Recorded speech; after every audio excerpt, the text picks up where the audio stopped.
भगत सिंह और उनके साथियों को 11 घंटे पहले दी गई थी फांसी। क्यों 11 घंटे पहले फांसी दी गई, जानिए इस वीडियो में पूरा सच। आइए शुरू करते हैं। 22 मार्च की रात अंग्रेज हुकूमत ने भारत के 3 सपूतों भगत सिंह, राजगुरु और सुखदेव को फांसी पर चढ़ाने की पूरी तैयारी कर ली थी। हर रात की तरह ही इस रात भी यह तीनों वीर जवान मां भारती को गुलामी की जंजीरों से आजाद कराने का ख्वाब देख रहे थे। पूरे देश में यह खबर आग की तरह फैल गई थी। वो रात सिर्फ इन 3 वीरों के परिवार के लिए नहीं, बल्कि हजारों लाखों माताओं के लिए भारी गुजरी।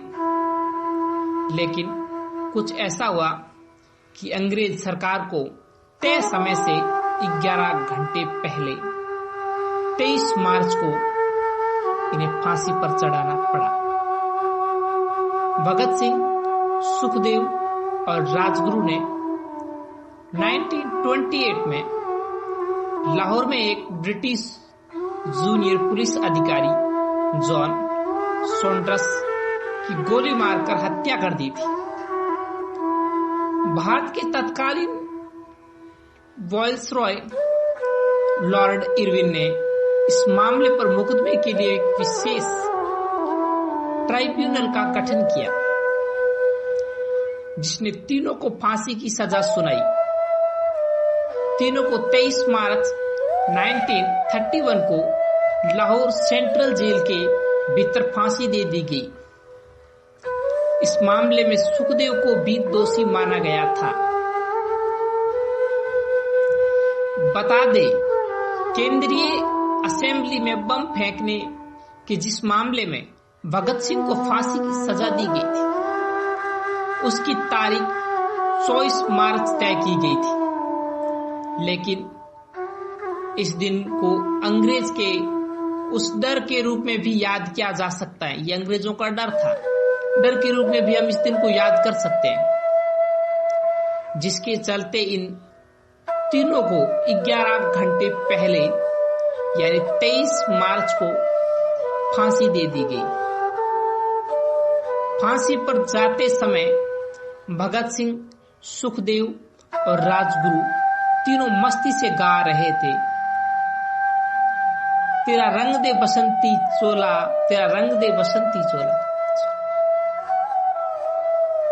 मेरा रंग दे बसंती चोला, मेरा रंग दे बसंती चोला, माय रंग दे बसंती चोला, मस्ती से गा रहे। तीनों वीरों की फांसी की सजा पूरे देश में आग की तरह फैल गई, जिसके बाद फांसी को लेकर जिस तरह से प्रदर्शन और विरोध जारी था, उससे अंग्रेज सरकार डरी हुई थी, जिसका नतीजा रहा कि भगत सिंह, सुखदेव और राजगुरु को चुपचाप तरीके से तय तारीख से एक दिन पहले ही फांसी दे दी गई। जाने क्या हुआ फांसी के दिन? जिस भगत सिंह को जेल में थे, जिस भगत सिंह जेल में थे, उन्होंने कई किताबें पढ़ी। 23 मार्च 1931 को शाम करीब 7:33 पर भगत सिंह और उसके दोनों साथी सुखदेव और राजगुरु को फांसी दे दी गई थी।